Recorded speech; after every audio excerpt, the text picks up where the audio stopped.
Muy bien, ahí estamos.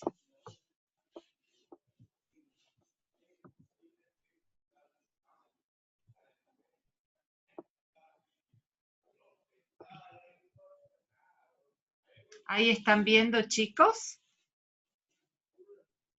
¿Se ve bien? Sí, profe. Muy profe. de 10. Entonces, lo que vamos a ver en el día de hoy es la fisiología cardiovascular. La semana pasada tratamos todo lo que es la anatomía o la morfología del aparato cardiovascular. Recuerden ustedes que el aparato cardiovascular es el aparato conformado por un órgano central que es el corazón y una serie de vasos arteriales, vasos venosos y vasos linfáticos que terminan drenando en las venas, que tienen la función de llevar los nutrientes, el oxígeno a todas las células y por otro lado traer de las células las sustancias de desecho como dióxido de carbono y otras sustancias que sean tóxicas para el organismo y deban ser eliminadas después por el aparato respiratorio o por el aparato digestivo, ¿sí? Incluso también por el aparato urinario. Bien. Entonces, ¿cómo se divide la circulación del aparato cardiovascular? También lo dijimos la clase pasada. La circulación se divide en dos circuitos a partir del corazón.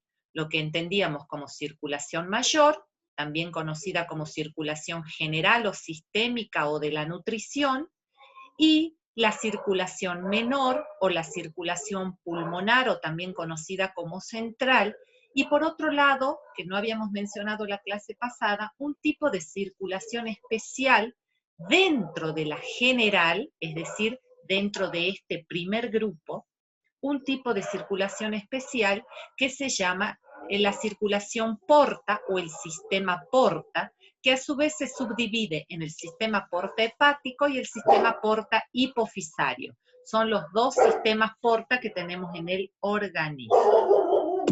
Bien, la circulación mayor, general, sistémica o de la nutrición, se llama precisamente así porque es la que se encarga de hacer recorrer la sangre por todo el organismo. Comienza con el corazón y termina en el corazón, el recorrido.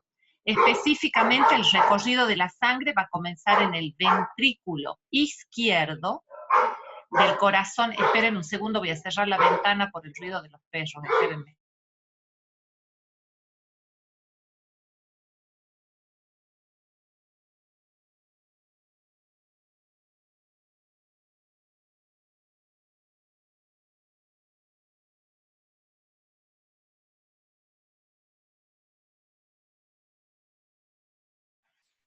Ahora sí, les decía, el recorrido de la sangre va a comenzar en el ventrículo izquierdo cuando sale la arteria aorta cargada de oxígeno para llevar ese oxígeno a todos los órganos y células del cuerpo. Esas ramas de la arteria aorta se van a hacer vasos cada vez más pequeños hasta llegar a los capilares, y a partir de estos capilares llegará el oxígeno a las células, y desde allí, por unión denominada,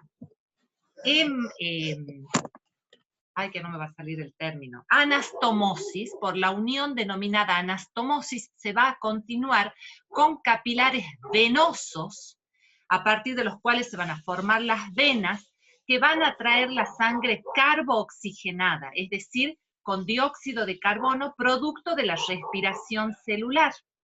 Estos vasos van a ir aumentando de calibre, estos vasos venosos, hasta desembocar en las dos venas cavas. Una vena cava superior que va a traer la sangre de la parte superior del cuerpo, y una vena cava inferior que va a traer la sangre venosa de la parte inferior del cuerpo, y estas van a terminar en la aurícula derecha del corazón. Entonces, la circulación mayor, sistémica, general o de la nutrición se llama así porque lleva la sangre oxigenada y los nutrientes a las células de todo el organismo. Comienza en el ventrículo izquierdo con la salida de la sangre arterial por la arteria aorta y termina en la aurícula derecha con la llegada de las venas cavas que traen la sangre con dióxido de carbono. Por otro lado, la circulación menor o circulación portal o central va a estar conformada por la sangre carbooxigenada, es decir, que tiene dióxido de carbono, que va a salir del ventrículo derecho por la arteria pulmonar. Acuérdense ustedes que era la primera excepción a la regla, porque se llama arteria pulmonar, pero lleva sangre carbooxigenada, es decir, con dióxido de carbono. Y es una excepción a la regla porque todo lo que sale del corazón se le denomina arteria y todo lo que llega al corazón se le denomina vena. Pero en este caso, esta arteria que sale del ventrículo derecho lleva sangre carbooxigenada. Esta arteria pulmonar se bifurca en dos ramas, una para cada pulmón, y en los capilares alveolares de los pulmones, la sangre va a tener un fenómeno que se llama hematosis o intercambio gaseoso, donde se va a llenar de oxígeno, por un lado, que viene de la atmósfera, y por otro lado, eliminará el dióxido de carbono hacia la atmósfera. Esta sangre oxigenada va a venir por las 4 venas pulmonares que van a llevar sangre precisamente oxigenada a la aurícula izquierda del corazón. Aquí está la segunda excepción a la regla, porque estamos hablando de venas pulmonares cuando traen sangre oxigenada, pero se llaman venas porque ingresan al corazón. Todo lo que ingresaba al corazón se llamaba vena, todo lo que sale del corazón se llama arteria. Estas son 4 venas pulmonares que van a drenar esa sangre rica en oxígeno en la aurícula izquierda del corazón. Entonces, la circulación menor, pulmonar o central, se llama así porque es una circulación que solamente va a los pulmones, no al resto del organismo. Comienza en el ventrículo derecho con la salida de la arteria pulmonar y termina en la aurícula izquierda con la llegada de las 4 venas pulmonares. Y este tipo de circulación especial o circulación portal, dijimos que es un subtipo de la circulación general, ¿sí? Y es un subtipo que está originado por venas que proceden del sistema capilar que después vuelven a formar capilares venosos. Hace rato habíamos dicho que las arterias se anastomosaban con las venas. Los capilares arteriales traían el oxígeno y se anastomosaban o unían con los capilares venosos que llevan dióxido de carbono. Pero esto es un tipo especial, donde yo tengo capilar venoso que se une con capilar venoso. En vez de capilar arterial con capilar venoso, aquí son 2 capilares venosos los que se unen. Y esto tiene una razón de ser. Hay 2 casos en los que yo tengo estos sistemas portas, donde capilares venosos se unen con otros capilares venosos. Estos 2 sistemas son el porta hepático y el porta hipofisario. Vamos a ver ligeramente a estos 2. Después lo vamos a ver en detalle cuando veamos hígado y cuando veamos sistema nervioso, la parte de hipófisis e hipotálamo. Pero ahora, a modo general, vamos a decir que el sistema porta hepático es aquel en el que las venas originadas en los capilares del tracto digestivo desde el estómago hasta el recto van a transportar nutrientes y se transformarán de nuevo en capilares venosos, sinusoides hepáticos dentro del hígado, para volver a formar nuevas venas que desembocarán en la circulación sistémica a través de las venas suprahepáticas de la vena cava inferior. Voy a tratar de hacerles sencillo esto que parece complejo. Cuando nosotros comemos una manzana, un bife, un pedazo de torta, cualquier alimento que llevemos a nuestro aparato digestivo, ese alimento va a ser procesado en el proceso de digestión y de ese alimento se van a obtener los nutrientes. Los nutrientes que ustedes conocen son proteínas, son hidratos de carbono o azúcares y lípidos. Esos nutrientes pequeñitos van a pasar a la sangre, pero no pasan a la sangre arterial. van a pasar a la sangre venosa. ¿Por qué? Porque esos nutrientes, antes de ir a todas las células del organismo, primero tienen que pasar por el hígado. El hígado, vamos a pensar en los nutrientes como si fuesen billetes de dinero. Pongamos dólares, que los dólares son tan cotizados para nosotros más hoy en día. Supongamos que los nutrientes son como dólares. ¿Y por qué hago esta comparación? Porque el organismo no produce sus propios alimentos, necesita ingerirlos del exterior, de las frutas, los animales, las verduras, los lácteos, no los produce como si los producen las plantas. Por eso las plantas son seres autótrofos, porque producen por la fotosíntesis su propia energía, pero nosotros somos seres heterótrofos. Hetero significa de otros, porque necesitamos la energía formada por otros, animales, vegetales, etc. Entonces, para nosotros, los nutrientes son como los billetes de dólares, en el sentido que los necesitamos para poder vivir. Nosotros los billetes los necesitamos para poder hacer las compras, poder de esa manera alimentarnos y demás. Por eso hago la comparación. Entonces, para el organismo, los nutrientes serían como billetes de dólares para nosotros. Hay que cuidarlos. ¿Qué haríamos nosotros si tenemos muchos billetes de muchos dólares? En principio, lo guardaríamos en el banco. Bueno, el hígado es como el banco central de los nutrientes. El hígado es quien va a almacenar los nutrientes, pero no solo eso. Además de almacenar los nutrientes, el hígado va a decidir qué hacer con esos nutrientes. ¿Cuánto de esos nutrientes vamos a usar para proteínas de la sangre? ¿Cuánto de esos nutrientes vamos a utilizar para reparar tejidos dañados? ¿Cuánto de esos nutrientes vamos a utilizar para dar energía al cuerpo? Es decir, el hígado se encarga de guardar o almacenar los nutrientes y también de decidir qué hacer con ellos. Entonces, por ese motivo, es que cuando se absorben los nutrientes, absorbe quiere decir que los nutrientes pasan a la sangre, eso quiere decir absorción, el pasaje de una sustancia a la sangre.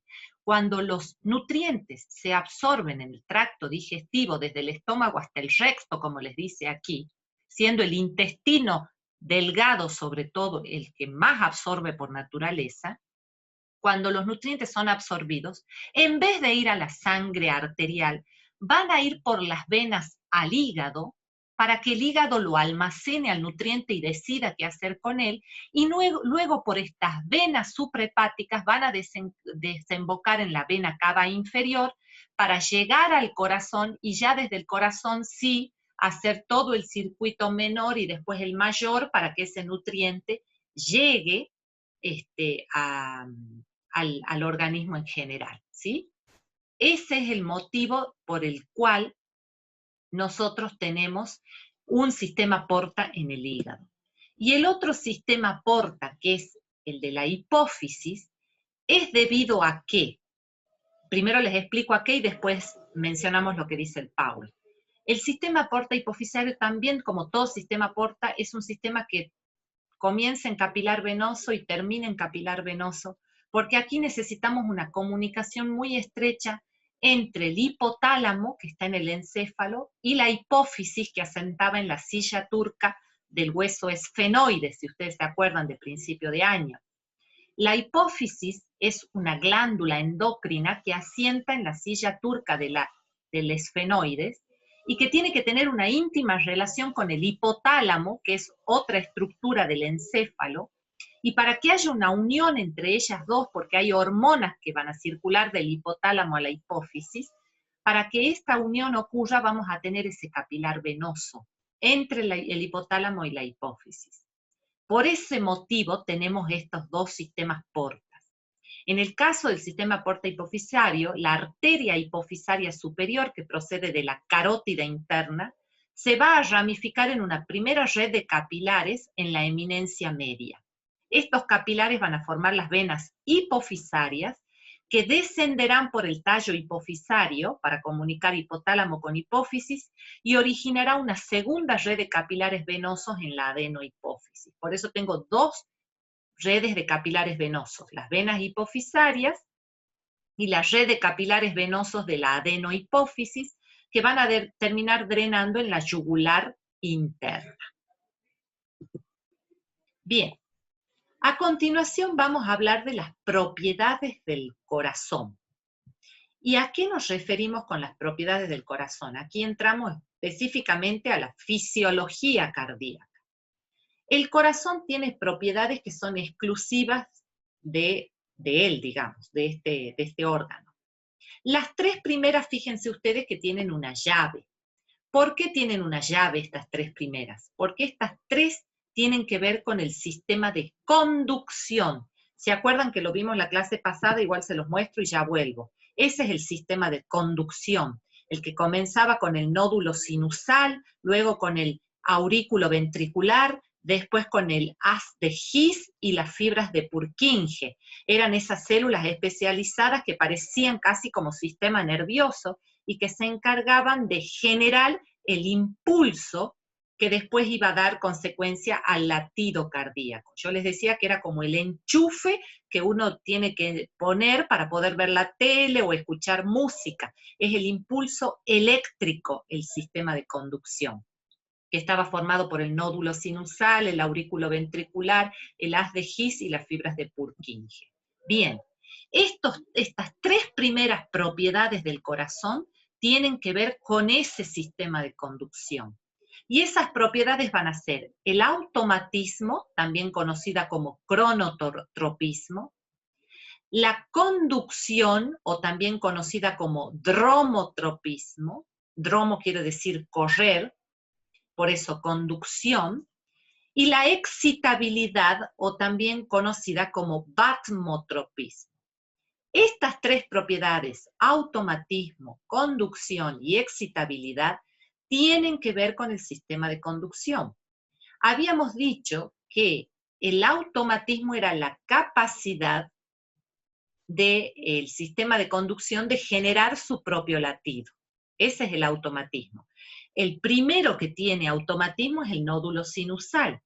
Cuando falla el nódulo sinusal, por ejemplo, por un infarto o por el mal de Chagas, tomaba el comando del automatismo el nódulo auriculoventricular. Y cuando ese fallaba, lo hacía el haz de His.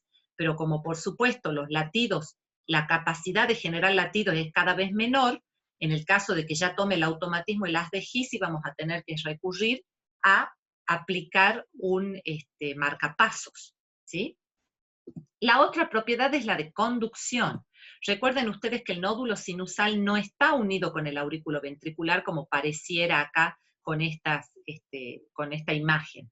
La contracción de la aurícula va a hacer que se impulse el nódulo auriculoventricular y este sí está unido con el resto de la red. Entonces, esa unión es la que genera la propiedad de conducción. Y la excitabilidad es que todos tienen la capacidad de, al menor impulso, generar latido, porque si no, no actuaría el corazón como bomba, ¿sí? Por eso parece como un sistema nervioso de tan especializado que es. Mientras que la última propiedad se refiere a la contracción muscular, o también conocida como inotropismo. Y la contracción muscular tiene que ver ya con el músculo cardíaco, gracias a esos discos intercalares que hacían que todo el músculo cardíaco se contraiga al mismo tiempo para tener la función de bomba. Entonces, recuerden ustedes que las propiedades del corazón son 4. Automatismo o cronotropismo, conducción o dromotropismo, excitabilidad o batmotropismo y contracción muscular o inotropismo. Esas son las 4 propiedades del corazón, de las cuales las 3 primeras corresponden al sistema de conducción y la última al músculo cardíaco o miocardio. Entonces ahí tenemos de nuevo nuestro sistema de conducción y tenemos escrito arriba las 3 propiedades del corazón que dependen de él: el automatismo, la conductibilidad o conducción y la excitabilidad. Y aquí tenemos el electrocardiograma, chicos, tan conocido por todos ustedes, y más de uno se debe haber hecho alguna vez en su vida un electrocardiograma. Entonces yo les pregunto ahora, ¿qué es el electrocardiograma? ¿Tienen ustedes ideas de qué es el electrocardiograma? Y la respuesta es que el electrocardiograma es el registro de la actividad eléctrica del corazón. El electrocardiograma es el registro de la actividad eléctrica del corazón. ¿Y quién se encargaba de la actividad eléctrica del corazón? El sistema de conducción. Hemos dicho que era como la electricidad del enchufe de la radio que queremos escuchar o el televisor que queremos prender, ¿sí? La actividad eléctrica del corazón se registra con el electrocardiograma. Entonces, en esta imagen, ustedes, si alguna vez hicieron un electrocardiograma, verán que les dan una tirilla con un papel que tiene todos esos cuadraditos chiquitos, cuadraditos milimétricos, y en esa tirilla van a ver una serie de ondas, de registros eléctricos. Hay distintas derivaciones. ¿Qué quiere decir derivaciones? Cuando ustedes se hacen este estudio, quien se los haga les va a poner una suerte de electrodos en los miembros superiores e inferiores y en el tórax, que simplemente lo que hace el electrodo es como mirarlo al corazón desde distintas posiciones, desde más arriba, desde más abajo, desde más adelante, desde más atrás. Es como que los electrodos lo miran al corazón de distintas posiciones. Y esas posiciones van a ser las derivaciones. Entonces, la imagen que ustedes están viendo aquí es una imagen que se llama en derivación D2, es decir, D de dedo, 2 con número romano, derivación D2. Es simplemente una derivación donde un electrodo capta una posición en que se mira el corazón. En esa derivación D2, que es la característica, la que nosotros siempre tomamos en los exámenes, la que nos interesa que ustedes sepan, en esa derivación D2 vamos a ver estas ondas normales, ¿no? Cuando el corazón es normal, la actividad eléctrica es normal, vamos a ver estas ondas. Fíjense ustedes, tenemos una primera onda positiva. ¿Por qué positiva? Porque va hacia arriba de esta línea. Esa onda positiva se llama P y corresponde a la despolarización de las aurículas. Es decir, cuando se activa el nódulo sinusal, va a despolarizar a las aurículas para que se contraigan. La contracción es secundaria a la despolarización. En el ejemplo del televisor, yo enchufo la tele y gracias a eso voy a poder ver la tele. Aquí se activa el nódulo sinusal, despolariza las aurículas, sería como la electricidad, y eso me va a permitir la siguiente situación, que es la contracción, ¿sí? Entonces, la onda P corresponde no a la contracción de la aurícula, eso es secundario, corresponde a la despolarización de la aurícula. Luego va a venir lo que se llama el complejo QRS. Fíjense que este complejo QRS tiene dos ondas negativas. ¿Por qué negativas? Porque van por debajo de esta línea. Dos ondas negativas que son la Q y la S, y una onda positiva alta que es la R. Este complejo QRS corresponde a la despolarización de los ventrículos.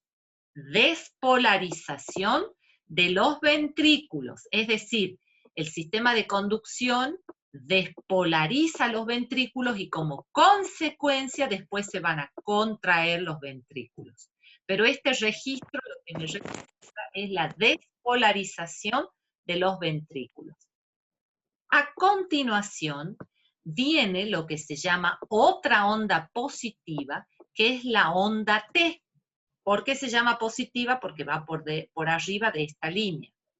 Se llama positiva la onda T y corresponde a la, escúchenme bien, repolarización de los ventrículos. Es decir, estos ventrículos que han sido despolarizados, después tienen que repolarizarse, es decir, volver a su estado de polaridad donde actuaba la bomba de sodio y potasio, ¿se acuerdan? ¿Para qué se tienen que repolarizar? Para que puedan recibir después el nuevo impulso y puedan volver a despolarizarse. Una célula necesita sí o sí estar polarizada o repolarizarse para poder volver a recibir un estímulo. Si no, no lo puede hacer. Entonces, la onda T no es otra cosa que esa repolarización de los partículas. Y finalmente la onda U, que es chiquitita, no siempre se la ve, aclaro, no siempre se la ve, corresponde a la repolarización de la aurícula.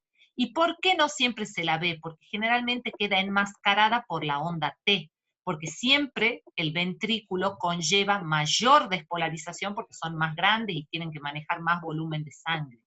Entonces, por ahí la onda U no se la llega a ver, queda enmascarada por la onda T. Esto que les dice a ustedes de intervalo entre la P y la Q, entre la Q y la T, eso es muy de la especialidad del cardiólogo. A nosotros nos interesa que ustedes conozcan que en derivación de 2 vamos a tener una onda positiva que es la P, que corresponde a la despolarización de las aurículas, un complejo QRS, donde Q y S son ondas negativas y R positiva, que corresponden a la despolarización ventricular, una onda T positiva que corresponde a la repolarización ventricular, y en algunos casos una onda U positiva que corresponde a la repolarización de las aurículas, pero no siempre se la ve porque queda enmascarada por la onda T.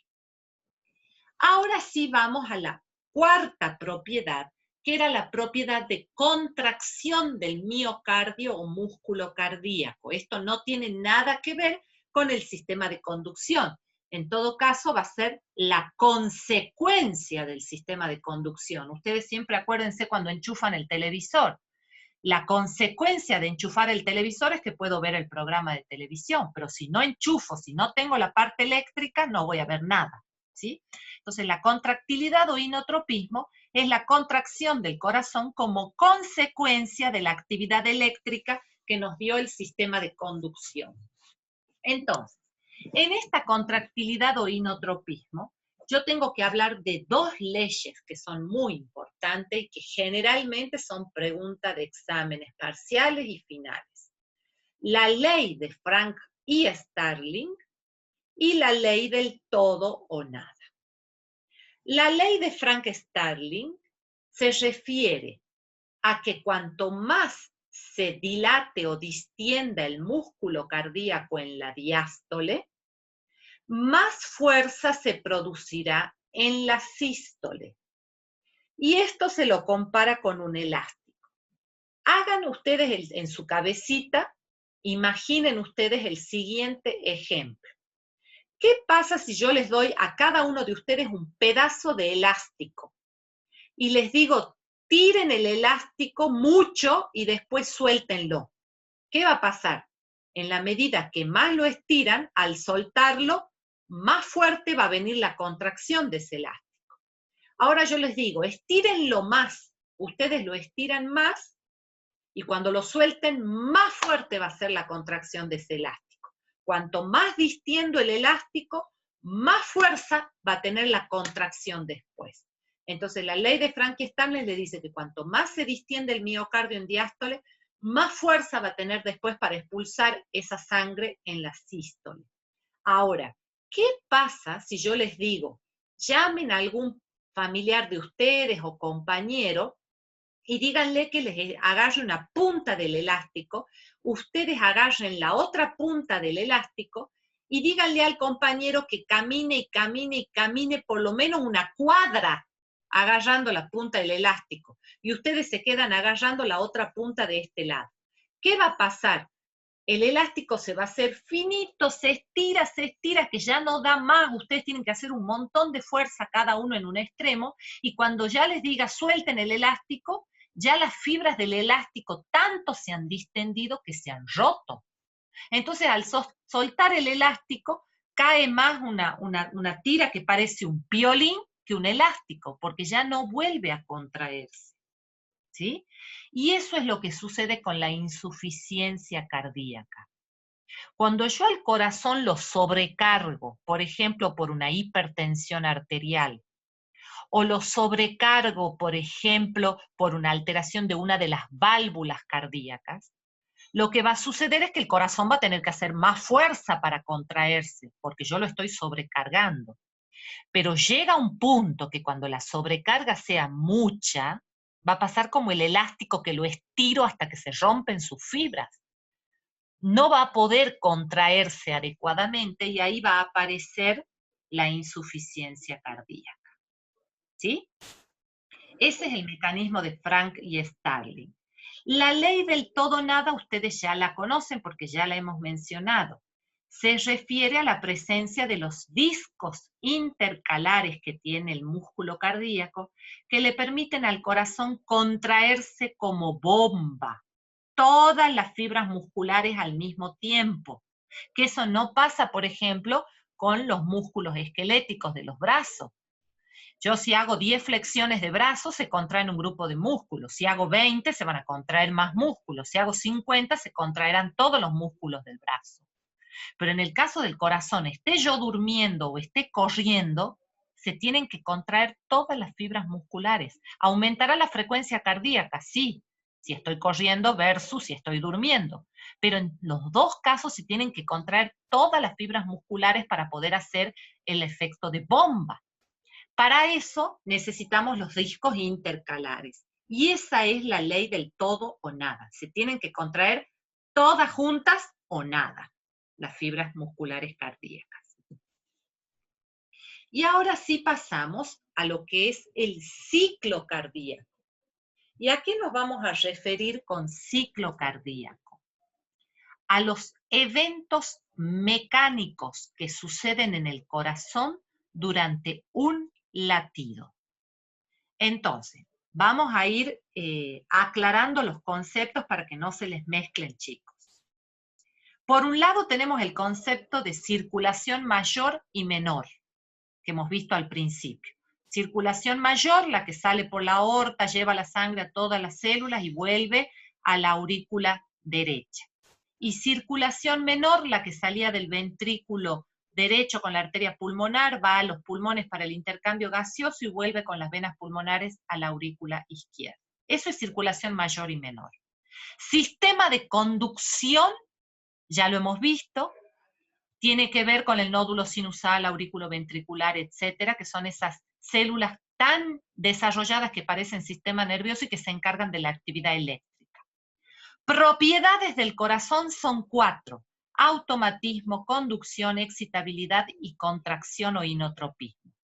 De esas 4, las 3 primeras tienen que ver con el sistema de conducción y la última con el músculo cardíaco. Y dentro de ese músculo cardíaco teníamos la ley de Frank y Starling y la ley del todo nada. Y ahora estamos por ver otro concepto, que es la de ciclo cardíaco. Ciclo cardíaco son los eventos mecánicos que suceden en el corazón durante un latido. Es decir, la consecuencia del sistema eléctrico. Es como cuando ustedes ven la tele, para poder ver el programa tengo que enchufar. Para poder tener ciclo cardíaco, que sería el programa de la tele, yo tengo que tener el sistema de conducción. Ese ciclo cardíaco son los eventos mecánicos que suceden en el corazón durante un latido. Cada latido del corazón desencadena una secuencia de eventos llamados ciclo cardíaco, que consiste principalmente en 3 etapas: la sístole de la aurícula, la diástole del ventrículo y la sístole ventricular. Entonces recuerden eso, cada latido del corazón desencadena unas secuencias de eventos mecánicos que tienen que ver con que se contrae el corazón y que se dilata, se contrae, se dilata. Esa contracción se llama sístole. Esa dilatación o relajación se llama diástole. Sístole, contracción, relajación, diástole. Y comienza con una sístole o contracción de la aurícula, con una diástole del ventrículo y luego con una sístole del ventrículo. Entonces, sístole es contracción, diástole es relajación. Volvamos un poquito atrás a este esquema. Fíjense ahí, yo necesito primero el sistema eléctrico, pero gracias a ese sistema eléctrico, que es como el enchufe que me da la electricidad, viene la contracción. Esa contracción después se relaja, se contrae, se relaja. Esta suerte de eventos mecánicos de contracción y relajación, o de sístole y diástole, es lo que se conoce como ciclo cardíaco.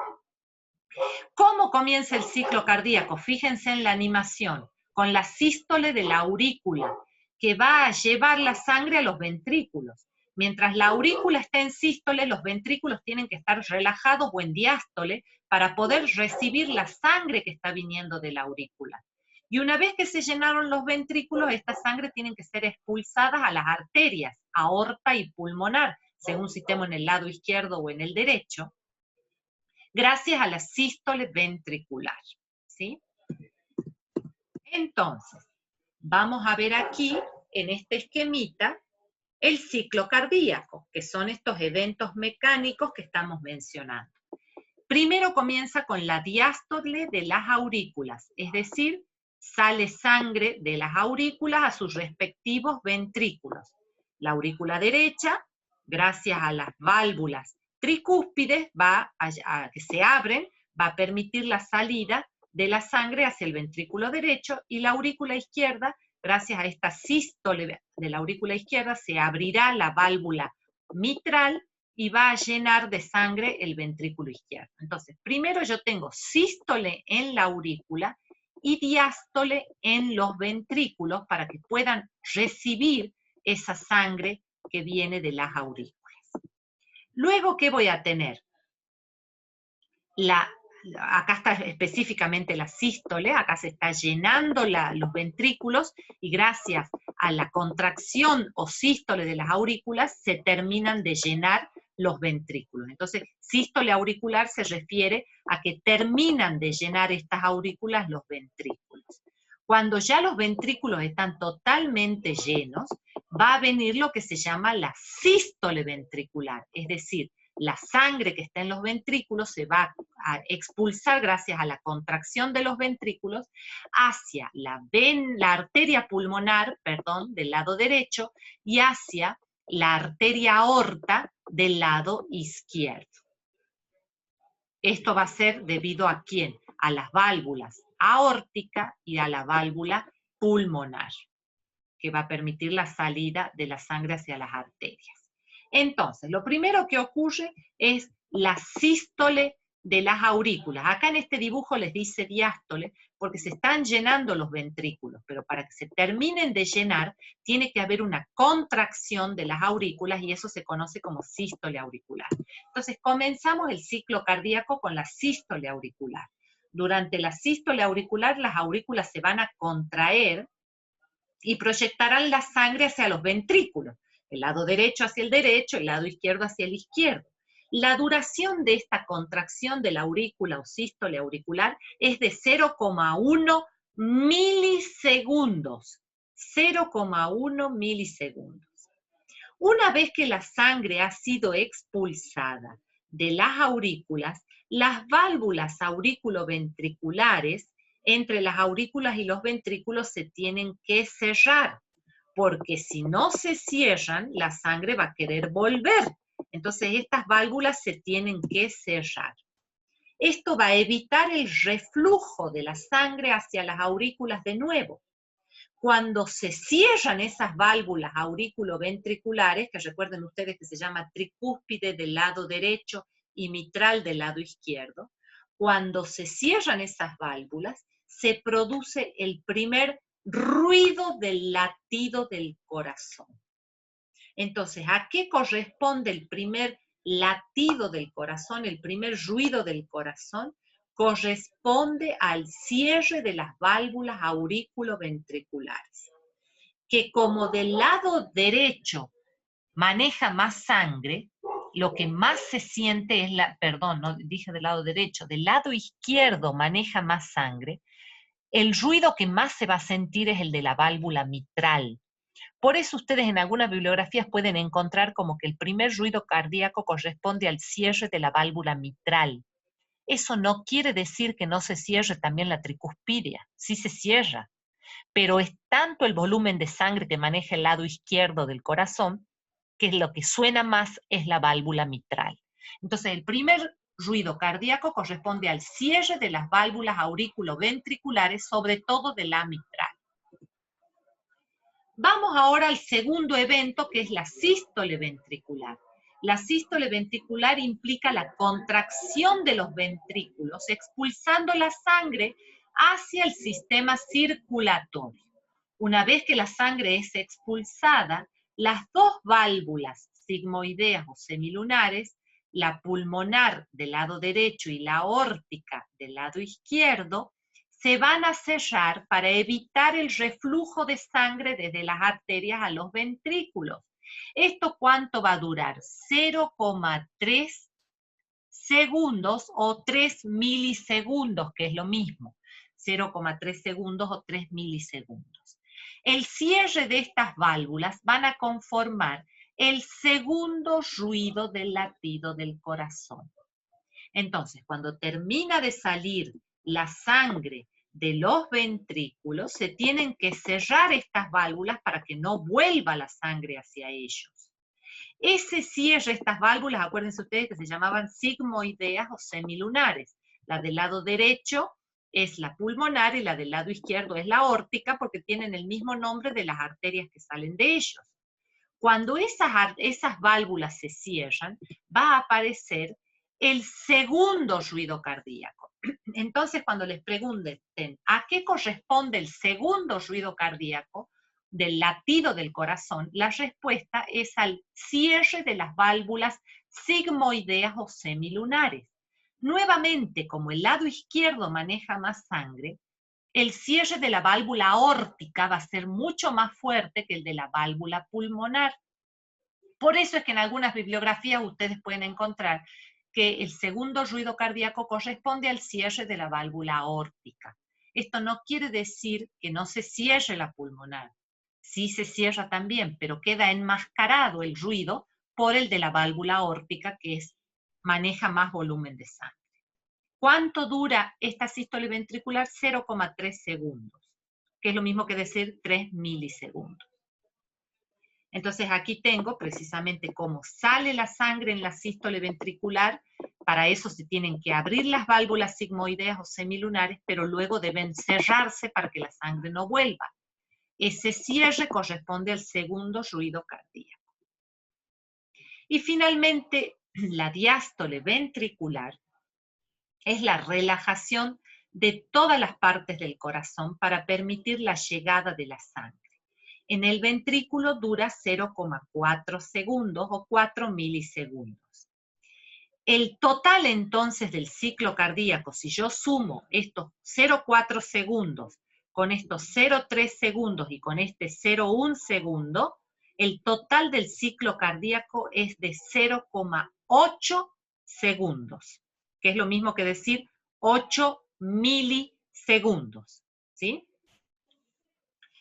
Entonces, el total del ciclo cardíaco dura 0,8 segundos, de los cuales 0,1 corresponde a la sístole auricular, 0,3 a la sístole ventricular y 0,4 a la diástole ventricular.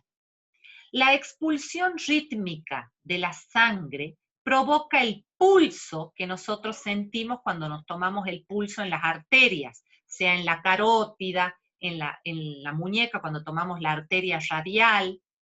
Cualquier pulso que nosotros tomemos, lo que está significando ese pulso es la expulsión rítmica de la sangre hacia las arterias. Esa expulsión rítmica de la sangre tiene que ver con los latidos, primer y segundo latido, cierre de las válvulas auriculoventriculares y cierre de las válvulas sigmoideas, aórtica y pulmonar. Entonces eso es lo que se puede palpar en las arterias radiales, carótidas, femorales, humerales, etc. Bueno, ahí tenemos la diástole, que es el llenado, en este caso, del ventrículo, ¿sí? Entonces aquí tenemos cómo sería un corazón en diástole, está relajado y llenándose. En este caso se llenan primero los ventrículos y luego se contraerán las aurículas para terminar de llenar. Y la sístole es cuando se contraen, primero las aurículas, va a ser la sístole auricular para llevar la sangre a los ventrículos, y luego esta que está acá graficada, que es la sístole ventricular, para que la sangre pueda salir hacia las arterias. Acuérdense ustedes siempre, sístole es contracción, diástole es relajación. Bien, aquí tenemos, por otro lado, este registro del ciclo cardíaco que está acompañado del registro del electrocardiograma. Son cosas distintas. Esto es registro de presión y volumen del ciclo cardíaco, y este es el registro eléctrico del sistema de conducción. Lo que les quiere mostrar esto es qué relación tiene uno con el otro. Acuérdense ustedes, yo enchufo para poder prender la tele. Este sería el enchufe, la actividad eléctrica, para que podamos tener el programa de televisión, que en este caso va a ser el ciclo cardíaco, los eventos mecánicos. Entonces, vamos a analizar desde acá arriba, el juego de presiones. ¿Cuándo voy a tener mayor presión? Cuando está lleno de sangre el corazón, por ejemplo los ventrículos, tienen tanta sangre que ya la presión hidrostática, que es la presión del líquido por querer salir, me empuja las válvulas. Es tanta la presión que las empuja las válvulas y las abre. Entonces, cuando yo estoy en sístole, es cuanto más presión voy a tener. ¿Y qué va a pasar con el volumen? Y va a caer. Al principio, el volumen está arriba, pero cuando ya se expulsa la sangre, el volumen va a caer. Entonces, en sístole, ¿yo qué voy a tener? Mucha presión, poco volumen. Y en la diástole voy a tener al revés. En la diástole voy a tener que cuando está relajado el corazón, o sea, poca presión, va aumentando el volumen. Se llena tanto de volumen que ahora sí aumenta la presión, y entonces tiene que bajar el volumen porque es expulsado por la sístole. Es decir, que la relación entre presión y volumen es inversamente proporcional. Cuanto más presión yo tengo, menos volumen. ¿Por qué? Porque se abren las válvulas por tanta presión y va a salir la sangre. Y cuando yo tenga la presión bajita, el volumen va subiendo. ¿Por qué? Porque el corazón está en diástole, está relajado recibiendo la sangre. Entonces aumenta el volumen y baja la presión.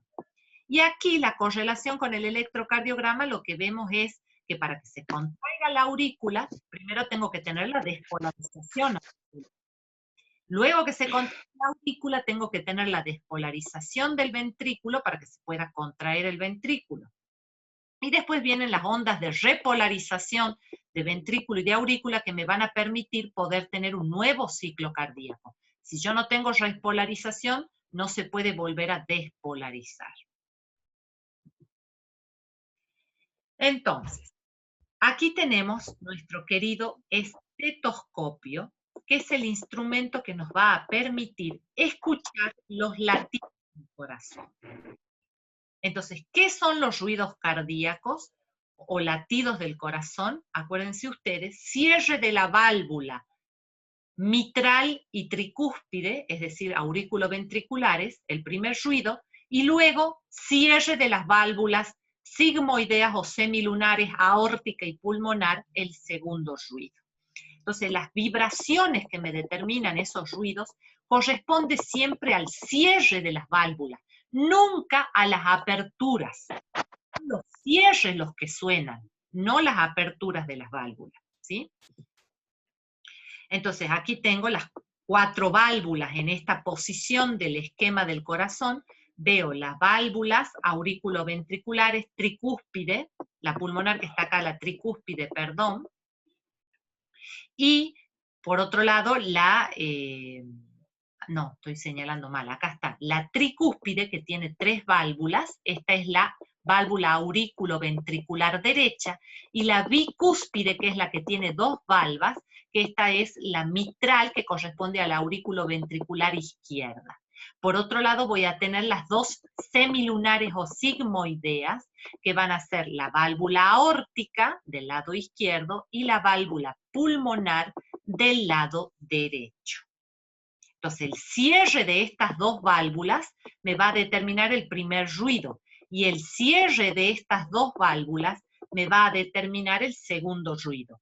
Acuérdense ustedes que como el corazón izquierdo maneja más sangre que el corazón derecho, el cierre de la mitral se va a sentir más y el cierre de la aórtica se va a sentir más.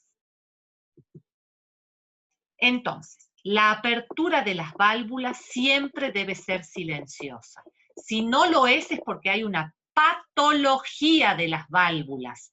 A eso se le llama valvulopatía. Patía viene de patología. Entonces, la apertura de las válvulas deben ser silenciosas en condiciones normales. Y lo que sí va a sonar, va a tener sonoridad, es el cierre de las válvulas.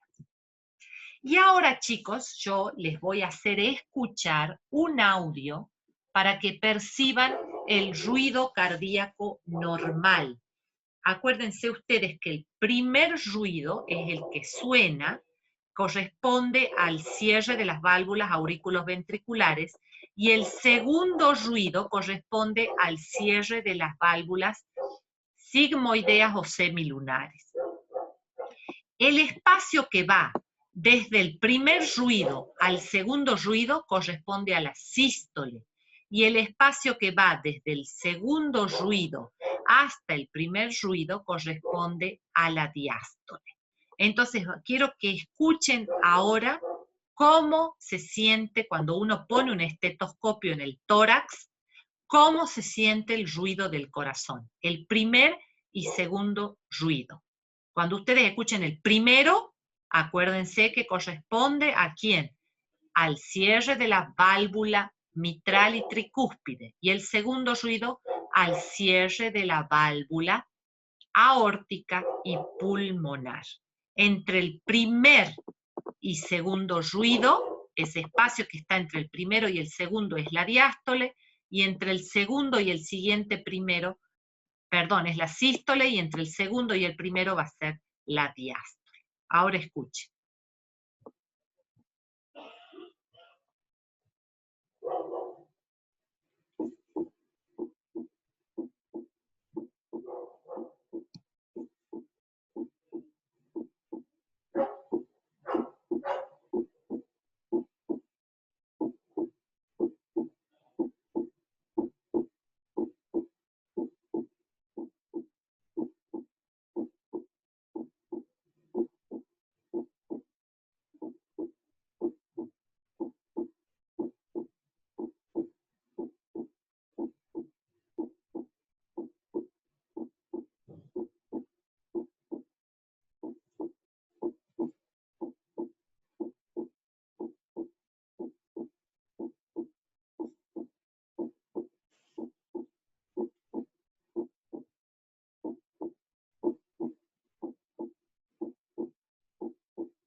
Bien.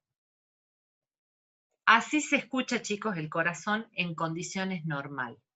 Si uno tiene que hacer una onomatopeya, es decir, tratar de hacer un sonido con la boca, diríamos loop dup, loop dup, loop dup, donde loop onomatopéyicamente significaría el primer ruido, y dup el segundo ruido. Loop dup, loop dup, primero segundo, primero segundo, primero cierre de las válvulas auriculoventriculares, segundo cierre de la válvula aórtica y pulmonar. ¿Sí? Ahora, existen algo que se llaman soplos cardíacos. ¿Y qué son los soplos?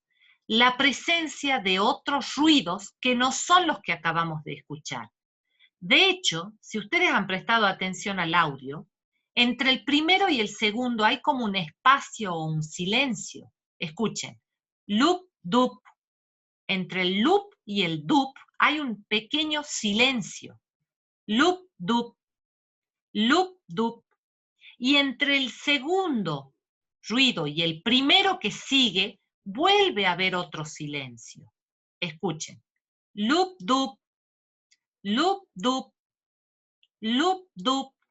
O sea, hay unos espacios o silencios entre el primer y segundo ruido y entre el segundo ruido y el primero que viene. Cuando yo tengo ruidos en esos silencios, en esos espacios, ahí hablo de soplos. Y dentro de los soplos, tenemos soplos que son fisiológicos y soplos que son patológicos o anormales.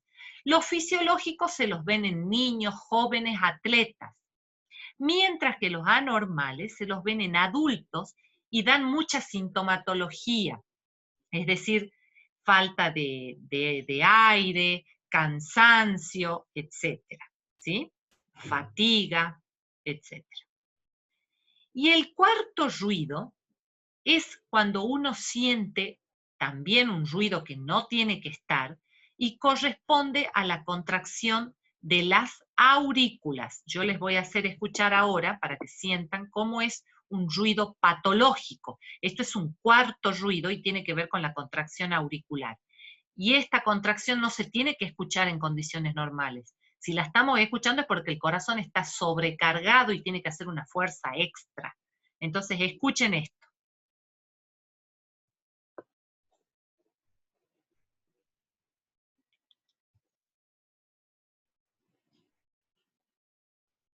Ahí van a escuchar primer y segundo ruido normal.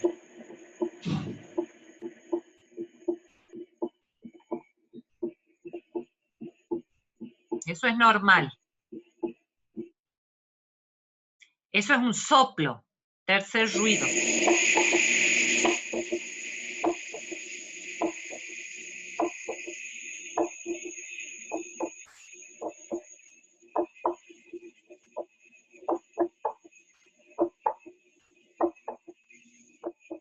Y ese es el cuarto ruido por contracción auricular.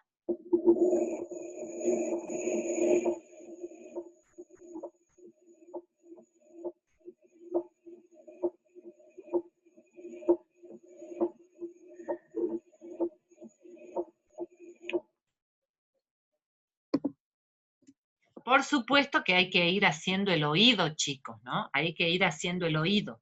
Pero cuando ustedes identifiquen lo normal, que es a lo que a nosotros más nos interesa, ya va a ser más fácil por lo menos sentir que hay algo que no es normal. De ahí ya después el especialista verá qué es. Si es un soplo, es decir, un tercer ruido o un cuarto ruido. Pero ustedes tienen que tratar de identificar lo normal. ¿Y cómo se toman o cómo se escuchan los ruidos? Gracias al estetoscopio, que es el instrumento que les mostré hace rato, gracias a el estetoscopio, que es este instrumento, pero yo lo tengo que poner no en cualquier lugar del tórax al estetoscopio, lo tengo que poner en las zonas que se llaman áreas de auscultación cardíaca. Y esas áreas de auscultación cardíaca las tengo que definir en el área precordial. ¿Qué es el área precordial? El área dentro del tórax que proyecta hacia la piel, digamos, donde estaría el corazón. Ese es el área precordial. En el tórax yo proyectaría hacia la piel donde quedaría el corazón internamente. Entonces, las áreas de auscultación en esta área precordial van a ser área aórtica, área pulmonar, área aórtica accesoria, área mitral y área tricuspidia. La área aórtica, ¿dónde la voy a proyectar? En el segundo espacio intercostal derecho, con la línea paraesternal. Entonces, yo me vengo del lado derecho, voy con el cursor. Me vengo del lado derecho. Toco la clavícula del paciente. De ahí, por debajo de la clavícula, voy a tener un espacio, la primera costilla, otro espacio, la segunda costilla. A esa altura, segundo espacio intercostal derecho, ¿sí? Segundo espacio intercostal derecho, con una línea que imaginariamente trazo al lado del esternón, por eso es paraesternal, ahí voy a tener que escuchar el sonido de la válvula aórtica. Esa es el área para auscultar la válvula aórtica, área aórtica. Luego, vamos del otro lado.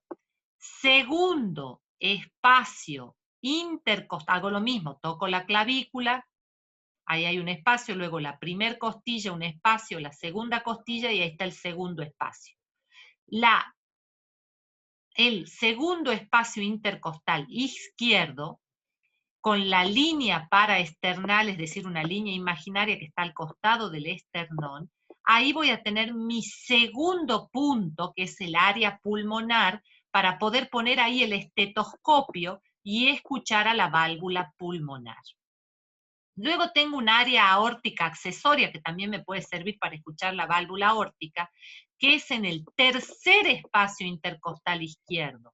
Entonces sigo bajando, este era el segundo espacio intercostal izquierdo, toco la tercer costilla, segundo espacio intercostal izquierdo, con la línea paraesternal, ¿sí? Y ahí voy a escuchar el área aórtica accesoria. Luego voy a tener, para escuchar la válvula mitral, que ir al área mitral. ¿Y dónde voy a tener el área mitral? El área mitral la voy a tener en el quinto espacio intercostal izquierdo. O sea, tengo que seguir una costilla, dos costillas, tres costillas, cuatro costillas, cinco costillas. El espacio intercostal que está aquí, en la quinta costilla del lado izquierdo, con la línea medio clavicular, es decir, ya no hago el paraesternal, me tengo que ir un poco más para allá. Entonces, de la clavícula, imaginariamente trazo una línea en la mitad. Entonces, en la mitad de esa clavícula, en los varones se corresponde con la tetilla de las mamas. En la mujer, como la mama es más voluminosa, es más difícil. Entonces, tengo que hacer una línea imaginaria que cruce la mitad de la clavícula. Y ahí, en el quinto espacio intercostal izquierdo y la línea medio clavicular, voy a tener el área para escuchar la válvula mitral, que es el área mitral. Y finalmente, el área tricuspidia va a ser el quinto espacio intercostal izquierdo, igual que la mitral, pero ahí sí con la línea paraesternal, al lado del esternón, no en la mitad de la clavícula, sino más hacia adentro, al lado del esternón. Entonces ahí voy a poder escuchar la válvula tricúspide. Por supuesto que esto, cuando volvamos a la presencialidad, hay que hacerlo en la parte práctica. Ustedes tienen que saber dónde poner el estetoscopio, identificar las áreas de auscultación y después poder escuchar los ruidos que habíamos dicho que tenían que poder interpretar. Bien, la presión arterial. La presión arterial, esto ya es otro tema, chicos. Acá ya estamos viendo qué es lo que pasa con la sangre, con la presión que ejerce la sangre dentro de las arterias. Y vamos a definir a la presión arterial como la fuerza o presión que lleva la sangre a todo el cuerpo. La fuerza o presión que lleva la sangre a todo el cuerpo va a ser la presión arterial. La fórmula, y esto también es pregunta de examen parcial y final, la fórmula de la presión arterial es volumen minuto por resistencia vascular periférica.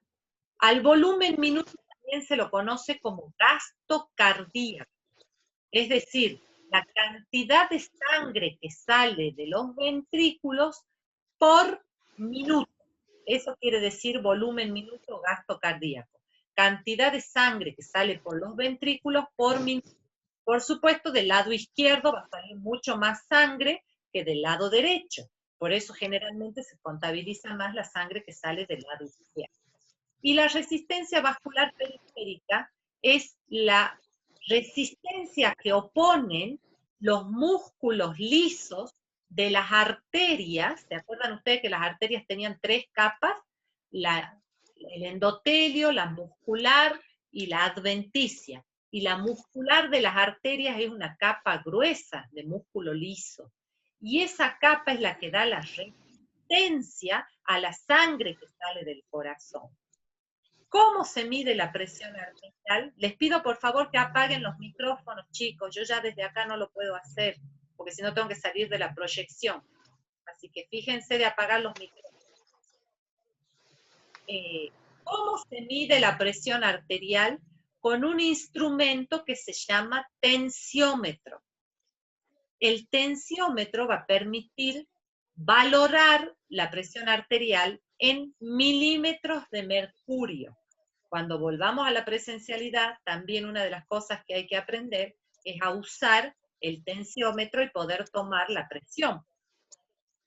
Hay una presión que se conoce como presión máxima o sistólica y otra presión que se conoce como mínima o diastólica. Y el valor normal de la presión en un adulto es de 120, la máxima o sistólica, y 80, la mínima o diastólica, de milímetros de mercurio. También pueden encontrarla como 12,8. No es otra cosa que una abreviatura. Es lo mismo decir 120/80 que decir 12,8. ¿Sí? Ese es el valor normal de la presión en un adulto. Si tengo más de 120 o más de 80, la máxima o la mínima respectivamente, voy a decir que el paciente tiene una hipertensión arterial, un aumento de la presión arterial. ¿Cómo se toma la presión? Chicos, por favor apaguen los micrófonos. ¿Cómo se toma la presión? La presión se toma con este instrumento que es el esfingomanómetro. Ese instrumento es el que usamos habitualmente. Después vienen otros digitales, pero que no tienen la misma fidelidad que estos que usamos el personal de salud. Ese instrumento más el estetoscopio, que era el que también utilizamos para escuchar los latidos del corazón, son los dos que vamos a necesitar para la toma de presión. Lo primero que tienen que saber a la hora de tomar la presión es que el individuo debe tener el brazo a la misma posición de la altura del corazón. La presión se puede tomar del brazo derecho como se puede tomar del brazo izquierdo. No hay problema con eso. En cualquiera de los dos brazos se puede tomar. Pero el brazo tiene que estar a la altura del corazón. No tiene que quedar colgando.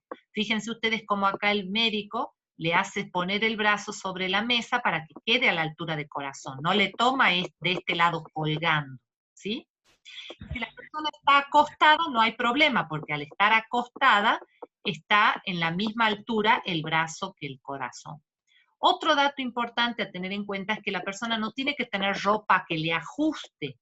Si tiene ropa que le ajuste, hay que pedirle que se la saque y que se quede con alguna camiseta o algo abajo que no le ajuste. Entonces, si es invierno, hay que tratar de hacerlo en algún consultorio o ambiente climatizado, cosa que la persona no se muera de frío, pero sí se pueda desarropar para que no le quede ajustado el brazo con la ropa a la hora de tomar la presión. Luego, ¿qué tiene que hacer el profesional que va a tomar la presión? Buscar el pulso de la arteria humeral. Tiene que tomar el pulso de la arteria humeral, que se encuentra justamente en la pliegue del codo, y una vez que identifica, ahí tiene que poner el estetoscopio y por encima el esfingonanómetro, ¿sí? El relojito también lo puede poner a este nivel o dejar sobre la mesa y comienza a insuflar esta bombita que ven acá, esta perita, la comienzan a insuflar, que esto comienza a apretar el brazo de la persona y el relojito empieza a subir la agujita del relojito. Una vez que lleguemos más o menos a los 200 de presión, que está en la agujita en 200, ya la persona va a sentir que le aprieta, hay que soltar esta perillita que tenemos al costado de la bomba para que empiece a desinflarse el dispositivo que tenemos en el brazo. Pero hay que hacerlo despacito, no de golpe. Y cuando comienza a desinflarse, nosotros vamos a ver dos situaciones. Una la vemos y otra la escuchamos. Vamos a escuchar la aparición de un latido. Y por otro lado, la agujita que teníamos en el reloj comienza a detenerse. Cuando la aguja que viene en el reloj se detiene y yo escucho la aparición del latido, esa va a ser la máxima de presión que tiene el paciente. Sigo de a poquito soltando el aire de la perita con perillita hasta que dejo de sentir el latido y deja de detenerse la agujita del reloj. Cuando suceden estas dos cosas, que yo dejo de sentir el latido y deja de detenerse la agujita del reloj, voy a tener la presión arterial mínima. Entonces, de esta manera saco la máxima y la mínima. Que recuerden ustedes, en un paciente adulto lo normal es 12, 8, ¿sí? 12, 8 o 120, 80. Es importante también que la persona no venga agitada, no haya tomado café ni fumado por lo menos 20 minutos o media hora antes, si no hay que decirle que se quede un ratito sentada en la sala de espera. Si es que ha tomado café o ha fumado, hay que hacerle esas preguntas antes de tomarle la presión, o si viene corriendo agitado, que se siente, tome agua, se relaje y recién se le toma la presión arterial. La presión se puede tomar en ambos brazos, inclusive también se puede tomar en los miembros inferiores. Pero siempre tiene que estar, en ese caso, la persona acostada, porque los miembros tienen que estar a la altura del corazón. Esto es un tensiómetro digital. Eso lo tienen los pacientes habitualmente en su casa, pero los digitales no son tan fieles como los otros. Y aquí les está indicando, por ejemplo, este paciente se autotoma en su casa con el tensiómetro digital la presión y el registro es de 130/85. Ese paciente tiene una hipertensión, tanto de la máxima como de la mínima, porque la máxima tiene que estar en 120 y la mínima en 80. Entonces este paciente tiene una hipertensión. Y entonces ahora... Sí. Una consulta, si el paciente no desayuna antes de tomarle la presión, ¿eso afecta, digamos? Puede tener un poquito baja la presión, pero no va a afectar demasiado. Salvo que el paciente haya hecho una lipotimia, le haya bajado la presión arterial por no desayunar, ahí sí la va a tener más baja. Pero si no, no va a afectar demasiado. ¿Sí? Ah, bueno, gracias. No, Profe, ¿ese tensiómetro digital es igual al oxímetro? es parecido, pero no es lo mismo, ¿no? Hay algunos que vienen los dos juntos, tensiómetro y oxímetro, pero son dos cosas diferentes. Uno mide la presión y el oxímetro mide la concentración de oxígeno. Profe, ¿Sí? le hago una consulta. Sí. ¿Por qué en 130/85 usted dice que, bueno, se lo considera hipertensión y en el centro de salud, ya con 14, nos dicen, a mí por lo menos me dijeron una vez que valor normal en una persona adulta, cuando la había llevado a mi tía? Claro, no.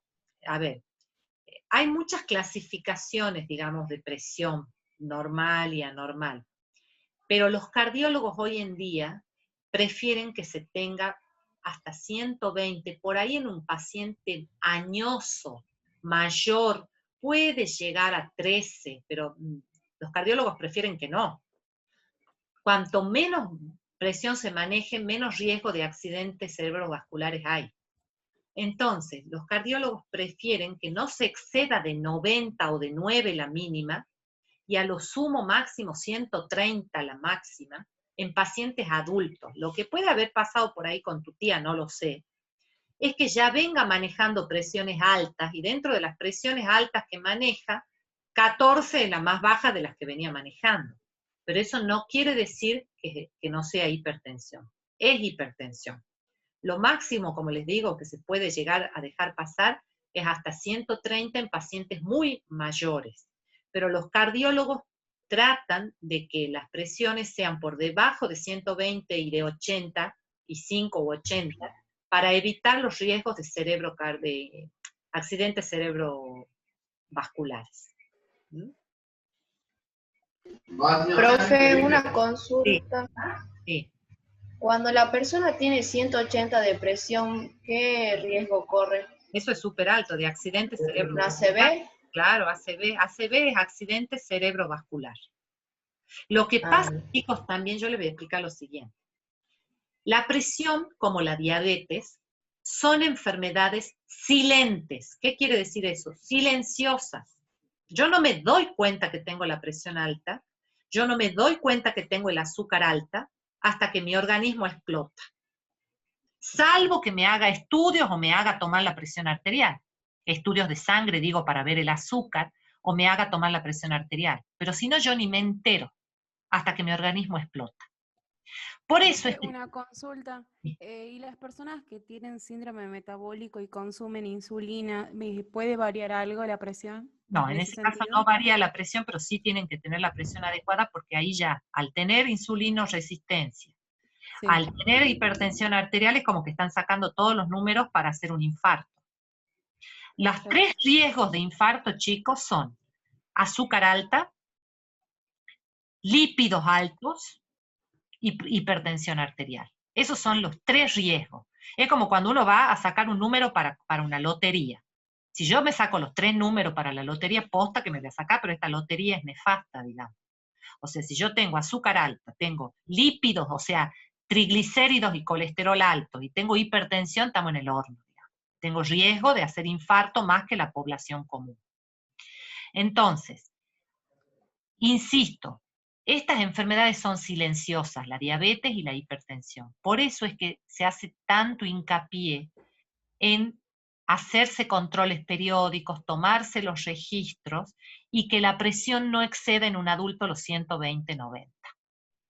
Porque de esa manera tenemos menos riesgo de tener accidente cerebrovascular. Por otro lado, además estamos con la presión sobrecargando al corazón, además del accidente cerebrovascular.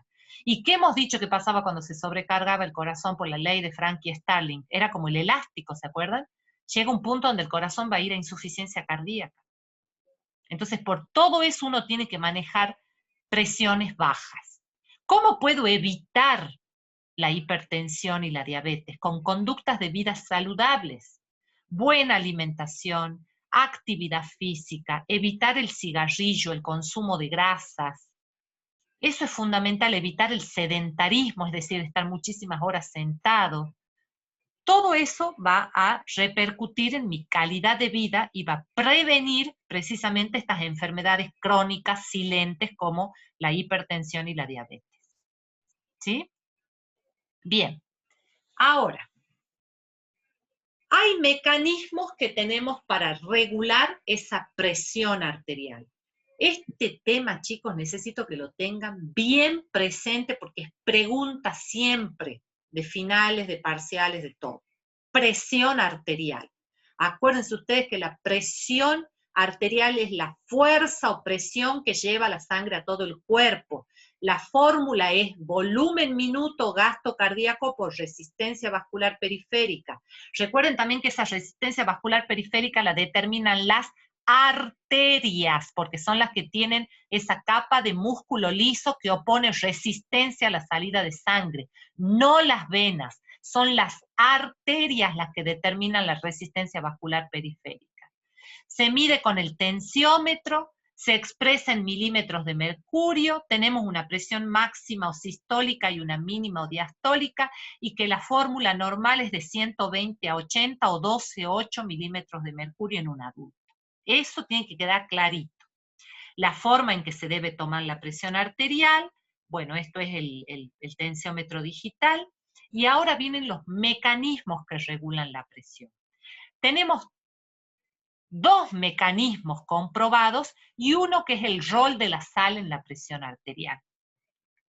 El primer mecanismo es el sistema renina-angiotensina-aldosterona. El segundo mecanismo es el factor natriurético atrial. Y el tercero no es un mecanismo, sino el rol de la sal en la presión arterial. No se sabe el mecanismo todavía, pero sí se sabe que el consumo de sal aumenta la presión arterial, ¿sí? En cuanto a los dos primeros mecanismos, el sistema renina-angiotensina-aldosterona, esto también es pregunta, chicos, de exámenes, se va a desencadenar en condiciones normales, cuando la presión arterial baje. ¿Cuándo entonces se desencadena el sistema renina-angiotensina-aldosterona en condiciones normales? Cuando la presión arterial baja. ¿Cuándo se va a desencadenar el factor natriurético atrial? Cuando la presión arterial suba. Cuando la presión arterial sube, el mecanismo que va a intervenir es el factor natriurético atrial. Cuando baje el sistema renina-angiotensina-aldosterona. Esto en condiciones normales. Por supuesto que si hay patología es otra cosa, pero acá estamos en anatomía y procesos biológicos normal. ¿Sí? Bien. Entonces, empecemos con el sistema renina-angiotensina-aldosterona. Todavía no hemos visto aparato urinario y vamos a necesitar ver aparato urinario para entender mejor este sistema. Por ende, yo ahora lo voy a mencionar, pero lo vamos a volver a tratar con mayor detalle cuando veamos riñón y aparato urinario. ¿Sí? ¿Por qué digo esto? Porque la renina, que es el primero que aparece en este sistema, es una hormona que se libera en el riñón. Cuando el riñón siente una caída del filtrado glomerular, por eso le digo, necesitamos ver riñón para entender esto. Cuando el riñón capta que está llegando menos sangre al riñón, lo asume como una caída de la filtración glomerular y lo entiende como una hipotensión, es decir, como que bajó la presión arterial. Entonces el riñón, cuando siente que ha bajado el flujo sanguíneo, que ha caído la filtración glomerular, va a liberar una hormona que se llama renina. Entonces, ¿qué es la renina? Es una hormona que libera el riñón cuando siente que bajó la presión arterial. ¿Y cómo se da cuenta el riñón que bajó la presión arterial? Porque baja el flujo de sangre que le llega al glomérulo del riñón. Cuando baja ese flujo de filtración glomerular o de sangre que le llega al glomérulo del riñón, el riñón interpreta que la presión bajó. Y entonces libera una hormona que se llama renina. Como es hormona, esa renina, ¿por dónde va? Aquí estamos, ¿sí? En este lugar del esquema. El riñón capta que ha bajado el flujo de sangre en el glomérulo y libera la renina. Como la renina es una hormona, viaja por la sangre. ¿Y hasta dónde va a ir por la sangre? Va a ir por la sangre hasta el hígado. En el hígado, esa hormona va a actuar sobre una proteína que se llama el angiotensinógeno, transformándolo en una otra proteína o proenzima que es la angiotensina. ¿Sí? Entonces, repito, la renina es una hormona que se libera en el riñón cuando baja la presión. Esa hormona viaja por sangre hasta el hígado y en el hígado hace que se transforme el angiotensinógeno en una proenzima o angiotensina 1. 1 con número romano, ¿no? Esa angiotensina 1, que está acá, fíjense, ahí dice angiotensina 1, también va a viajar por la sangre hasta llegar a los pulmones. Fíjense, tenemos riñón, hígado, ahora pulmones. Esta angiotensina 1 en los pulmones, gracias a una enzima que es la enzima convertidora de angiotensina o ECA, ay, esperen que con el cursor, ahí está, enzima convertidora de angiotensina o ECA, esa enzima va a hacer que la angiotensina 1 se transforme en una sustancia llamada angiotensina 2. Y esa angiotensina 2 que se produce gracias a la enzima convertidora de angiotensina de los pulmones, esa angiotensina 2 es el más potente vasoconstrictor que tiene el organismo, es decir, va a hacer que las arterias se cierren, se constriñan, y con eso me van a aumentar la resistencia vascular periférica y por ende la presión arterial. Porque acuérdense ustedes que este mecanismo se desencadena cuando la presión arterial baja. Entonces, ¿qué queremos obtener? Que la presión arterial suba. Gracias a la angiotensina 2, se contraen los vasos sanguíneos, aumenta la resistencia vascular periférica y con eso la presión va a subir. Pero además la angiotensina 2 no termina ahí. Fíjense cómo se llama el sistema. Renina, angiotensina, aldosterona. Todavía falta la aldosterona. Esa angiotensina 2, además de producir esa vasoconstricción, va a ir a la glándula suprarrenal del riñón, todo por sangre, ¿no? Todas estas sustancias viajan por sangre. Va a ir a la glándula suprarrenal del riñón para que libere otra hormona que es la aldosterona. ¿Y qué hace la aldosterona? Hace que en los túbulos renales, por eso les digo tenemos que llegar a ver aparato urinario para que terminen de entender, en los túbulos renales se reabsorba sodio y agua.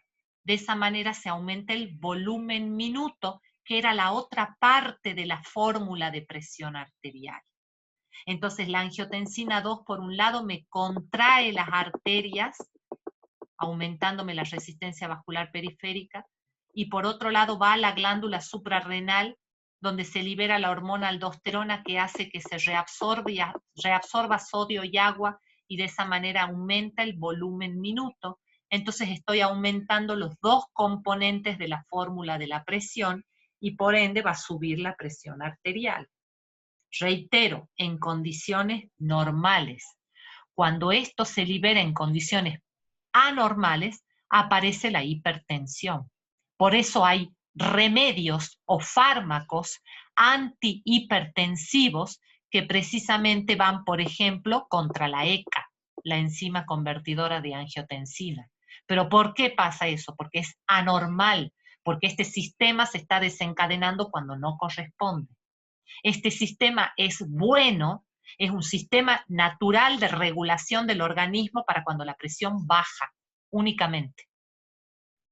Entonces lo vuelvo a repetir, chicos, y después lo vamos a ver cuando tengamos aparato urinario incorporado para poder así hilar todos estos detalles. Sistema renina-angiotensina-aldosterona es un sistema de regulación de la presión arterial que se va a desencadenar cuando la presión arterial descienda o baje en condiciones normales. ¿Dónde comienza este sistema? En el riñón. Cuando el glomérulo capta menos flujo de sangre, asume que bajó la presión arterial y libera una hormona que se llama renina. Esa hormona va por la sangre hasta el hígado, y ahí la renina hace que el angiotensinógeno se transforme en angiotensina 1. Esa angiotensina 1 viaja por la sangre y cuando pasa por el pulmón, una enzima que tenemos en el pulmón, que es la enzima convertidora de angiotensina o ECA, hace que esa angiotensina 1 se transforme en la angiotensina 2. Esa angiotensina 2 es el más potente vasoconstrictor del organismo, aumentándome la resistencia vascular periférica, pero por otro lado también va a ir a la glándula suprarrenal del riñón para que libere una hormona que es la aldosterona. Esa hormona se va a encargar en los túbulos renales de reabsorber sodio y agua para así aumentar el volumen minuto. Y de esa manera aumentar las dos partes de la fórmula de la presión arterial. La resistencia vascular periférica gracias a la angiotensina 2 y el volumen minuto gracias a la aldosterona. Mientras que el péptido natriurético atrial se desencadena cuando la presión aumenta. Por supuesto que a veces esto es insuficiente, por eso necesitamos medicación. Pero por ahí se aumentó la presión porque se enojó en un momento y nada más. El resto del tiempo está bien. No quiere decir que sea hipertenso. Por eso para diagnosticar hipertensión, chicos, hay que tomar varios registros de presión. Hay que decirle al paciente, por ejemplo, que se tome todas las mañanas en una misma hora o todas las tardes en una misma hora, por lo menos 3 o 4 registros, como para ver si tiene hipertensión o fue un episodio aislado, por ejemplo, porque tuvo un enojo o lo que fuere. Cuando los episodios son aislados, el organismo cuenta con este mecanismo para bajar la presión, que es el péptido natriurético atrial. Para este péptido como el nombre los dice, natriurético quiere decir, uresis es orina, natrio es sodio, quiere decir una proteína, un péptido que se encargue de eliminar sodio por la orina y que se produce en el atrio, que es la aurícula, en la aurícula. Entonces, esta proteína se produce en la aurícula derecha y se va a encargar de eliminar en los riñones sodio por la orina. Eso quiere decir péptido natriurético atrial. Entonces, cuando aumenta el volumen sanguíneo, o aumenta la resistencia vascular periférica, o aumenta la presión arterial por ende, lo que voy a tener es que en la aurícula derecha, en los miocitos de la aurícula derecha, se va a liberar el péptido natriurético atrial. ¿Y qué hace este péptido? Por un lado, vasodilatación, lo opuesto de la angiotensina, porque con la vasodilatación me va a bajar la presión. A nivel endocrino hace que se disminuya la renina, la aldosterona y la hormona antidiurética, ¿sí? Y a nivel renal, que aumente el filtrado de glomérulo, que disminuya la reabsorción de sodio y que ese sodio se elimine por la orina. Eso es natriuresis, porque el sodio cuando se elimina acompaña al agua. Así como en este caso se reabsorbe sodio y agua. No sé quién es el que hace todas esas líneas de colores, chicos, yo no soy, pero bueno. Así como en este sector se reabsorbe sodio y agua, en este caso cuando se elimina sodio también se elimina agua. Entonces, ¿qué voy a tener? Disminución del volumen minuto, que es parte de la presión, de la fórmula de presión arterial. ¿Sí? Y con la vasodilatación, disminución de la resistencia vascular periférica. Entonces, de esa manera me va a bajar la presión arterial.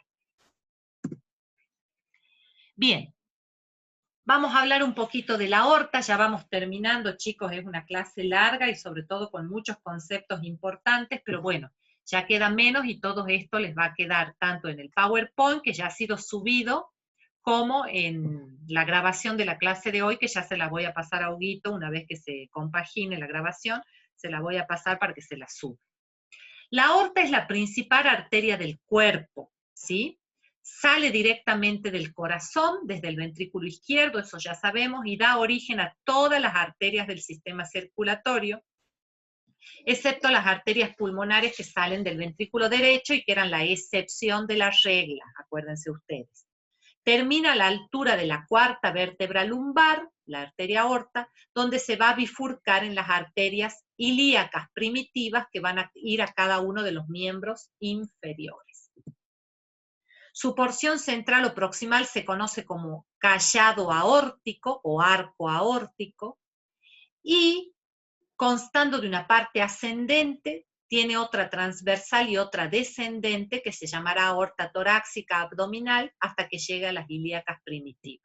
Entonces ahí teníamos el callado, que lo vimos la clase pasada, la aorta ascendente desde donde salían las arterias coronarias para el corazón, el tronco brachiocefálico derecho, la carótida primitiva, la subclavia izquierda. Y de este tronco salían la carótida derecha y la subclavia derecha. Una arteria es cada uno de los vasos que lleva la sangre desde el corazón hacia todo el cuerpo con oxígeno, a excepción de las arterias pulmonares, recuerden. Cada vaso arterial tenía esa capa adventicia, esa capa media donde tiene esos músculos lisos tan potentes que determinan la resistencia vascular periférica, y la capa íntima o interna que tiene un endotelio plano simple. Las arterias del cuerpo humano más conocidas son la aorta, la carótida, la radial, la braquial, la humeral, la subclavia, la femoral. Esas son las más conocidas. Aquí tengo yo un esquema donde veo la histología de una arteria. Tengo mucha capa muscular lisa, que es la capa media, por eso la resistencia vascular periférica, la adventicia y el endotelio adentro. No tienen válvulas las arterias, acuérdense ustedes, porque va a favor de la gravedad, así que no hay válvulas acá. Y el riesgo que tenemos con estas arterias, como pasa en estas carótidas, es que se llenen de ateroma, que no es otra cosa que grasa y a veces nicotina en los pacientes fumadores, y eso hace que no fluya adecuada cantidad de sangre al cerebro, y esto genera daño en el cerebro. En el otro lugar donde también puedo tener esto es precisamente en las arterias coronarias del corazón, y por eso después terminamos con un infarto, ¿sí? Que es cuando no llega sangre con oxígeno a las células, eso es el infarto.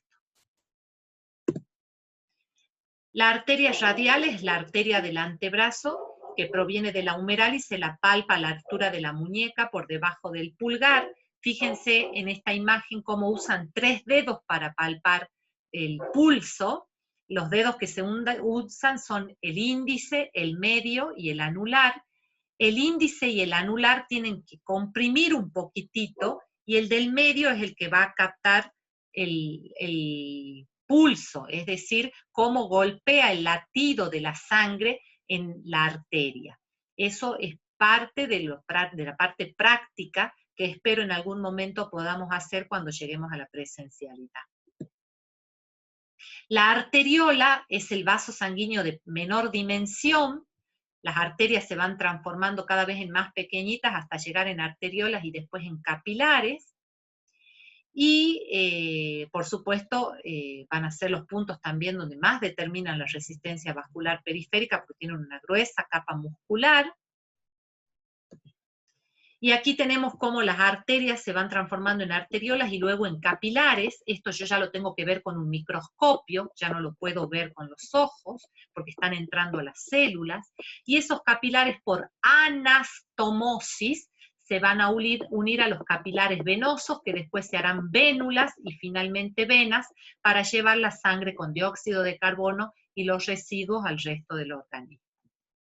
Entonces el capilar es el más pequeño de los vasos sanguíneos, es muy delgada la pared, van a llevar precisamente el oxígeno, la glucosa y los nutrientes a las células y van a traer el dióxido de carbono y todo lo que deba ser eliminado por el organismo. Por ende tengo 3 tipos de capilares: venosos, arteriales y linfáticos. Acuérdense ustedes que siempre se unen por anastomosis, y en el caso de los linfáticos también por anastomosis van a dar su contenido a las venas. Y acuérdense ustedes que los sistemas portas, precisamente yo tengo capilar venoso y capilar venoso, eso era la característica de los sistemas portas. Aquí tengo perfectamente una anastomosis entre un capilar arterial y un capilar venoso, pero si fuese un sistema porta, los dos serían venosos, y si fuese el linfático me va a drenar al venoso. La vena es un vaso sanguíneo que conduce la sangre desde el capilar venoso hacia el corazón. El cuerpo humano tiene más venas que arterias, y su localización exacta es mucho más variable de persona a persona que con las arterias. Las venas se localizan más superficialmente, por eso es que ustedes se ven bajo la piel un color azulado de los vasos sanguíneos, porque las venas son más superficiales que las arterias. Las venas están formadas solamente por la capa interna o endotelial y la adventicia. No tenemos capa media, por eso no tienen la resistencia vascular periférica. Las venas lo que se conocen son como vasos de capacitancia, porque ahí se alberga la mayor cantidad de sangre dentro de las venas. Las venas tienen una pared más delgada que las arterias debido al menor espesor de la capa muscular, que prácticamente es inexistente, pero tiene un diámetro mayor porque es más distensible. Por eso les decía que son vasos de capacitancia, porque tienen más capacidad de acumular la sangre. En el interior de las venas existen válvulas que impiden el retroceso de la sangre, porque va en contra de la gravedad, y favorece el sentido de la sangre hacia el corazón. Acuérdense ustedes que las venas llevan sangre carbooxigenada, y que la única excepción en este caso a la regla son las venas pulmonares, que llegan a la aurícula izquierda llevando sangre oxigenada. Y el flujo de las venas es centrípeto, va desde la periferia hacia el corazón, mientras que de las arterias era centrífugo, va desde el corazón hacia la periferia. Ahí tenemos las válvulas en el caso de las venas, porque van en contra de la gravedad, es un flujo centrípeto. Las venas más conocidas son la vena cava, cada una de las 2 venas mayores del cuerpo, una superior, o descendente y otra inferior o ascendente, que van a recibir la mitad, la sangre de la mitad del cuerpo, la que es la superior, y de la mitad inferior, la que es la inferior, todo lo que es la sangre debajo del diafragma, y ambas van a desembocar en la aurícula derecha del corazón. Después tenemos las arterias pulmonares, por la cual pasa la sangre al ventrículo derecho para ser oxigenada, es una de las excepciones a la regla. A nivel del callado de la aorta, la arteria pulmonar se divide en una rama derecha y otra izquierda para cada pulmón, y allí vamos a tener el fenómeno de la hematosis. Aquí tenemos las válvulas, que ya hemos analizado las válvulas, las aurículos ventriculares, tricúspide, de este lado, la aurículo ventricular tricúspide, y la bicúspide o aurículo ventricular mitral, y después las semilunares, que son las pulmonares y la aórtica. Las venas pulmonares se forman a partir de la red de capilar de los lobulillos pulmonares. Estas se ramifican en el hilio pulmonar. Cada uno de estos 4 troncos venosos llevan la sangre oxigenada a la aurícula izquierda, la otra excepción a la regla. Y esta sangre se oxigena gracias a la hematosis que ya hemos dicho en los pulmones. Ahí tenemos los alvéolos en los pulmones, donde vamos a tener el fenómeno de la hematosis, que lo estudiaremos en detalle cuando veamos aparato respiratorio. Por lo pronto, ahí ven un alvéolo que tiene esas formas de saco, con los capilares arteriales y los capilares venosos, que lo que van a hacer es el intercambio de oxígeno y dióxido de carbono. El oxígeno viene de la atmósfera hacia la sangre arterial, y el dióxido de carbono viene de la sangre venosa hacia el alvéolo para volver a ir a la atmósfera. Ahí tenemos el recorrido de la circulación menor, que va a los pulmones, y la circulación mayor, que iría por acá desde la aorta hacia la circulación general. Y con eso, chicos, terminamos con la clase de hoy de fisiología cardíaca. Ahí en esta última animación están viendo precisamente el recorrido de la sangre venosa del lado derecho del corazón, cómo va a los pulmones para el intercambio y cómo vuelve oxigenada al lado izquierdo y sale por la aorta para la circulación mayor. Ahora sí, dejo de grabar, si ustedes permiten, dejo de grabar y escucho las inquietudes.